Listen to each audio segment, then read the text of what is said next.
شكو مجرو dadku waxay leeyihiin ka soo hadal qadiyada ku saabsan mataqaana Eritrea Djibouti hadda Djibouti meesha Soomaaliya xarunta u ahayd igaad Djibouti Soomaaliya meesha Soomaaliya lagu gooyo anu shacabka Djibouti waa jeclahay ilaahay ku sumadiday shacabkaas waa shacab wanaagsan Djibouti waa meesha awooyaashay u soo halgameen u soo dhinteen laakiin farban noogu dugan waxa weeye Soomaaliga ay markuu socdo dhulka Soomaali galbeed leeyahay hadda uu iska tagaa wasaga nool yahay wax dhibaato ay wax rabashana ma arko markuu dhinaca kale u socdo dadkiisa soo baasaboor ka qaataa meel iska tagaa waa in hebel iska yiraahda laakiin Djibouti 460 qof oo Soomaaliya ayaa ku xiran 5 sano la soo dhaafay 5 sanadoodna maxkamad laba saarin 5 sanadood maxkamad laba saarin cadaalad ma helin hadda waa wada dhalanna waa leeyahay qofka Soomaaliga ahayna markuu hadda uu fiiso ku awrameen oo Djibouti looma ogolo fiisaha la siima ilaa ma qof Ciisa oo kafiil ka noqdo marka taasuna ma taqaana waa arinta labaad ee ma taqaana Djibouti marka anigu shacabka Djibouti iyo dadka Djibouti aan jeclahay madaxweyne Ismaaciil Cumar Geele wax badan fiican waa qabtay hiil badan Soomaali waa u galay laakiin hiilkiisu hagardaamadiisa ka badan meel kasto Soomaali waa ka soo xiriyay boostadii ugu yareed waa laga joojiyay Ismaaciil Cumar Geele runta laga hadlayaa maanta Ismaaciil Cumar Geele boostadii ugu yareed waa laga joojiyay igaad xarunteedu waxay ahayd Djibouti halkaas Soomaaliga hagardaamay deeqihii wuxuu Soomaaliya lama sii karo wax walba wuxuu ka hormariyay oo isleeyahay dekedda ku shaqayso hadda wuxuu Ismaaciil dadkiisa u qabtay deegaankiisa waa ku mahadsan yahay laakiin Soomaaliya waxaan arkaa inuu hagardaamay dadka waxay soo hadal qaadeen ciidanka Hiilwadaad mushaaric qaataano beesha caalamka ah dhaqaale siiso kuma joogaan bariyo marka waxa weeye anaga Djibouti aan nahay anaga taageerada kuwa Djibouti aan siinayna Djibouti waa dad Soomaaliyeed waa dhulka awooyaashay ku dhinteen anaga Djibouti waa taageersanahay laakiin marka Djibouti iyo Eritrea isma bardhigo Soomaaliya waxa caawiyay oo si hagar la'aan u caawiyey oo garab istaagay waa Eritrea runta la sheegaya Eritrea waxay ka tahay dhab inay Soomaaliya caawiso Ismaaciilna waxay ka tahay mashruuc iyo hagardaamo marka madaxweynaha sharafta badan ee Djibouti Ismaaciil Cumar Geelle أنا نمدوني وياهن كاشني واحد ليه إسماعيل ولو فهم شيء هاي إسماعيل أفر بقرية اللي حد قفوا الصومالية أي حق درجة جبتوا حين سودة ولا له إسماعيل لو قعنت هذا يعني نقول الدين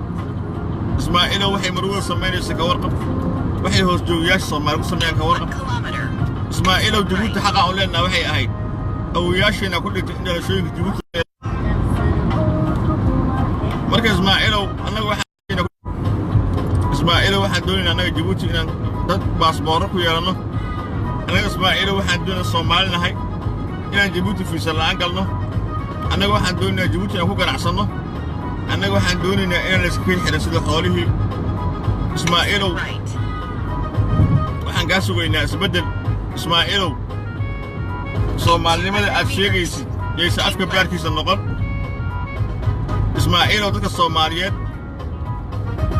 فضلاً كده دبعتي هقدامه إسماعيل وضلك الصومالي هقدامه كده إسماعيل والشعب الجيبوتي شعب الجيبوتي وضل الصوماليات وأنا استعلنا هاي ضد كأن عقودها كالدي حجرين إسماعيل حرون تعضيين وقد حلقة لقاها جاي منطقة عند دبعتي وأقولها إسماعيل وهقدامه كده الصوماليات ما أنت وأقولها شيء أتكود دير لبق وأدوني قبل مدونك أول نف إن أتكهر استيقظوا إسماعيل وصدق عناي وقتوه ناي إسماعيل جبوتي الدولة نورستين أصاب حتى لهذين وسيري سديتنا جبوتي الدولة نورستين أصاب حتى لهذين صومالي وكان سريان 4.5 على قد يقول إسماعيل وبرلمان كان صدق سطي سيدات حلبان أو عيسى أيات قصة صدق برلمان كان أو كل شقينا يوسير كاش عندي قال بسي إسماعيل دولة نصب استأسست البرلمان كواشم بقول أنت أصلا نقولي ترديس إسماعيل وحرونتي يقدر يجيبوت كدكتي أو أتري قبل معمول أو هقدامي الصومالي إسماعيل وأكو جعلنا هاي أبغى نوقع شيء أولها متقنا وحكميدا إن نلاقي برمتي أو لعكت بركات أدنى الرئيسي يصير حيرات وهو قادر هاي أولها أكوها إننا هقداموين قد فرح بدنا أنا قصة مثلا أكوها إننا إسماعيل وأكو جعلنا هاي ده جبوتنا وجعلنا هاي لكن أنت تنقول شيء إسماعيل وأنا إريتريا داعي نوع مدحوينها لو مدحوينيال أو أفريقيا مركا أركو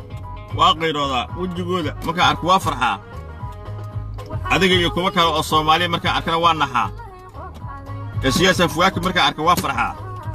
waa uu qirooda geesi tulwaay anu aqaana nin gowanimo dagaalamo sharaf dadkiisa dagaalkiisa dalkiisa ma taqaan eeliyaan u aqaana nin Soomaali u hiliye xiliye adag baan u aqaana nin diidayna lagu meestaan u aqaana madaxweynaha Uganda Yoweri Museveni marka arka waa qirooda waa ku farxaa wajigiisa نينو اللي حليك الجونو على قالوا قانا نين دلكيس البابد أفراد الصوماليات بانوا قانا مركز كان بالد حمل سامي يوغندا لا تكتابلو شماله نلا ما عاشورا يو نلا بعد مايو